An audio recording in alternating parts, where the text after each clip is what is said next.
What's up guys? Nandito ngayon tayo sa Migoy's Burger. Ayun, umorder tayo ng paborito kong footlong na buy one take one. Ito siya guys. Oh. Sarap. Ngayon mag-taste ano tayo. Kung ilang porsyento, kung gaano kasarap. Alright. Cheese pa lang, overload na. Buy one take one. 109. Ayan, meron ka na buy one take one ng footlong overload. Iba pa yung footlong na Promox ha, 169 yun eh. Ito kasi, ano lang to, yung footlong sandwich with cheese. Ayan, BTF2 pala. Ayan. Uy, mahulog pa. Let's go. Tignan natin.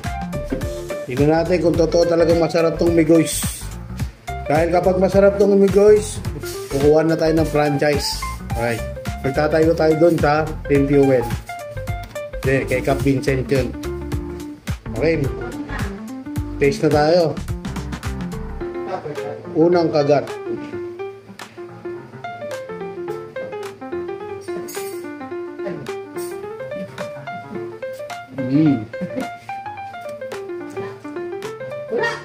Sarap. Pagtapos ito, i-rate natin siya.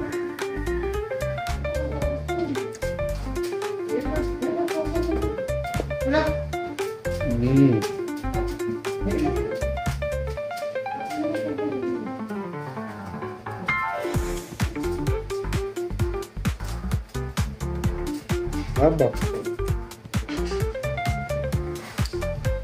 Nakadalawang kagat na ako. May tumitilaok pa. Kasama sa video natin yung pagtilaok.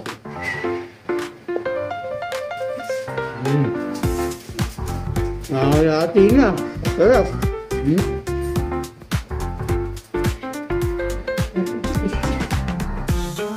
Yung cheese ha, kakaiba yung cheese. Masarap. Tumitilaok talaga.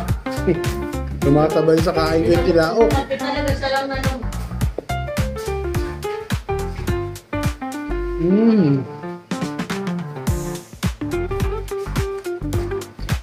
Hindi mo kailangan magpadagdag ng cheese. Ang daming cheese nila maglagay, sobra. Iba itong Migoy's Burger.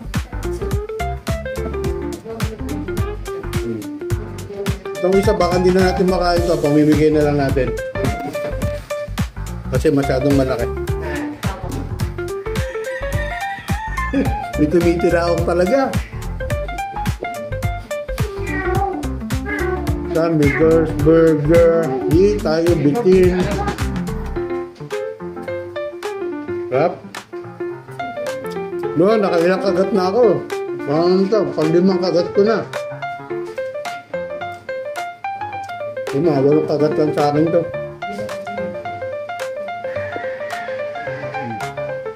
Just 2 bites. Tapos mag-rate na tayo. Migoy's Burger. Yun na, may nagka-grinder pa oh.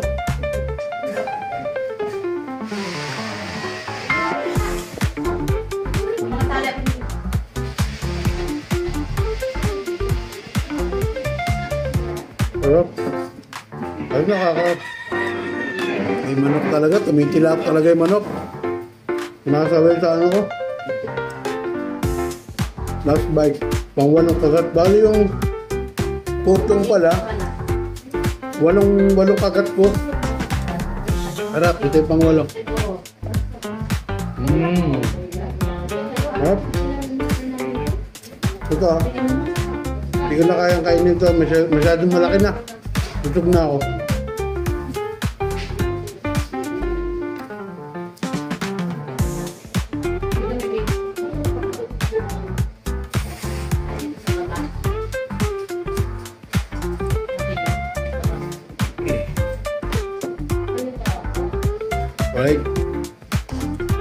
Alright. Yung kinain ko, yung BTF2 109 na footlong with cheese overload. Yun. I-rate natin siya. Tumatalsik pa. Ngayon, sa kinain ko na footlong, syempre marami na rin tayo nakainan ng mga nabilihan ng mga burger, footlong. Pare-pares lang naman ang lasa. Pero itong Migoy's Burger, ang pinagkaiba lang din niya dun sa ibang burgeran at bilihan ng mga putlong, may tumikilaok.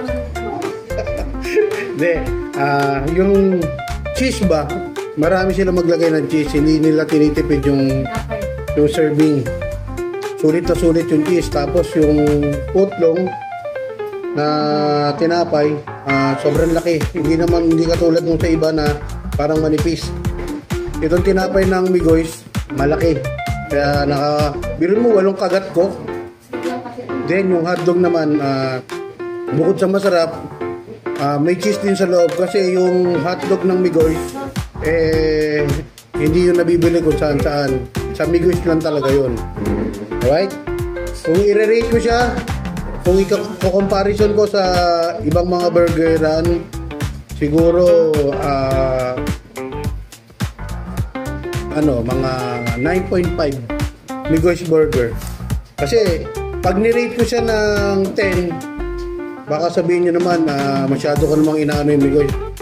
Yung sa akin lang. Kasi pag nag-rate ako ng pagkain, kunyari nakatikim ako ng hotdog sa mga ibang restaurant, yung mga mamahaling restaurant na yun. Kasi itong Migoy's, budget meal to. Pinuin mo 109. Kumbaga parang pumapatak lang ng 54 isang overload, diba? Kaya ganoon, sulit na sulit. Alright, kaya ang rate ko sa Migoy's 9.5. Alright, napakasarap. Ayun, itong Migoy's Burger, nakulocate ito sa may barangay Pinagkaisahan, New Orleans Street Corner, Don Igea. Ito yung Migoy's Burger na tinuyo ng aking kapitan na si Kapitan Vincent Saab. Ayan, support natin. Punta kayo dito at para matikman nyo at marami pang ibang mga item na pwede nyong bilhin. May mga burger, french fries, etc. May milk tea din. Ayun. Right? Punta na kayo dito. Open to. 24 hours. Gaganda pa ng mga tindera dito.